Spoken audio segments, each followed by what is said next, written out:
Since Grandpa Frank is going to be changing history and all that kind of stuff, I went ahead and got an archive of some kind of like public access TV show. Around here we had one that was called The Martial Arts World, and it was basically kissing Ron Duncan's ass. So this one I guess is from California, and it's basically the same thing, but kissing Frankie's ass. So I'm archiving it here on my channel, because when you go and view it on Dailymotion, for some reason, I guess the guy who also uploaded it, if you look at the sidebar, it also has Beth Littleford Bare Feet from Dog with a Blog, and then someone else from that show, Bare Feet, and I think that's like a Disney Channel show. So I assume that unless you're Ron Collins, you don't want that kind of stuff.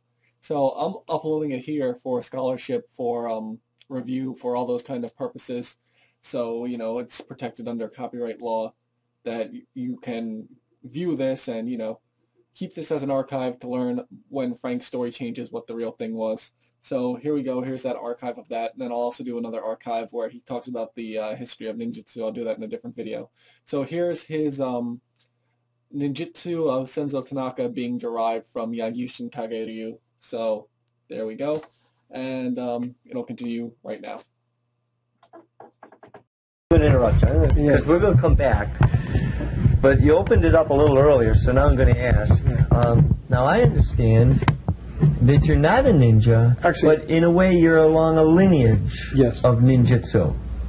Well, I want to make something clear. Okay. I'm very incorrect in saying you're a ninja to do this. I should say you're a super. Okay, and there's different sects of ninjutsu. All right. At one time there was 1,200 different sects. So for anyone to say, well, we're the only one, there's no way you can record those facts. All right. There are some sects that have obviously very well kept records. There are some that have been museum pieces and during the war fell out of those museums and into the place of other people. There's some that have been forged. There's some that are the names of just a family, of a business, that they passed over from generation to generation, and people say, oh, this guy's name, and this guy's name, and this guy's name, and that was for this. You don't know that. Yes. Okay.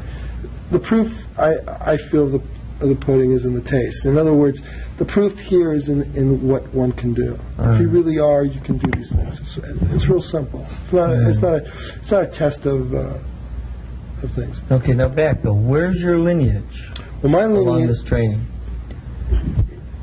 Basically, we had two factions in the 16th century ninjutsu. Right. You have what we call the Iga factions, okay, which were probably the more southern parts of Japan, and the Koga region of Japan, and they basically splintered. Okay, and the Iga systems were founded by the Hattori family and the Momoki family, and the Koga families there were 50 of them. To go all the way back to the Prince Regent Shotoku, who went to China and brought back with him probably the greatest collection of warriors the world ever saw, who were loyal to him. He took Mongols. He went, they believe, as far as India.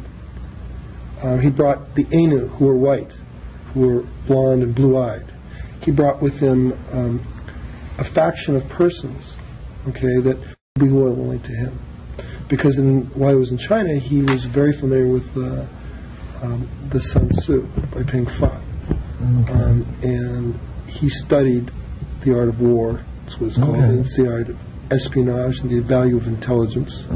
I've got to get you back. Where's yours from? Well, okay, because I want to give you a little history lesson. So I want to make sure I get this all, on the show. I don't want to run out of time and not hear the answer. All right.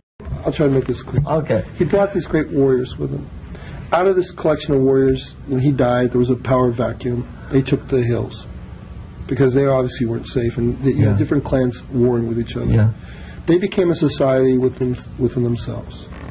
This society, the secret society, is the founders of what ninjutsu, or the outgrowth of what ninjutsu became. Because ninjutsu really is a term that was coined in about the 15th century.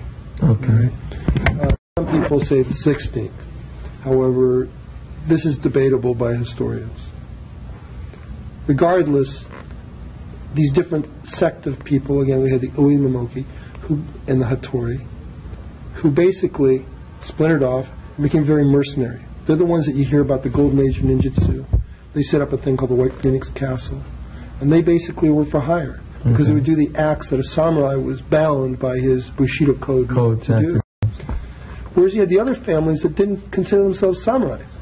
The real families in ninjutsu and its origins aren't Japanese. That's why it's such an empirical art. That's why it's so eclectic. Okay. Because it has always historically taken the best of everything. So it really is just nothing more than eclectic thought and stylized. Okay. And when it comes to restylized, it takes on a new name or a new family name. Yeah. And so you have different families. My family name is Duke's Root because I have changed the system enough that it suits me. All right. All right. Before that was my instructor, Mr. Tanaka, who also stylized it, and he had his own family name. All right. He, however, is an outgrowth of the Yagyu school, which is in still existence in Japan today. And you can still find it. It's a school of swordsmanship. And the ancient followers were samurai, by the way, and ninja at the same time. All right. Although they don't like to discuss it. Okay. But it's been revealed in some Japanese films. All right. And we can go beyond that to a thing called all the way back to what we call some of the oldest living school of ninjutsu, which is the Mount Kurama Hachi school. Okay. Okay. All right. And So which both systems, by the way, stem out of. I see the line. But there's a family tree. You know? Yeah. And unfortunately, a lot of people for profit try to become how do I put it? Self-perpetuating. Would be the best way to put it. And they try to say, no, I'm the original, I'm this and I'm that. Yeah. My question to that is, I don't really care to put a label on what I do. It's important to you that you're the only one, and that's you. Yeah. As long as you do what you believe in. Do what you believe in that. Yeah. I do not teach 16th century ninjutsu. I do not believe in 16th century ninjutsu.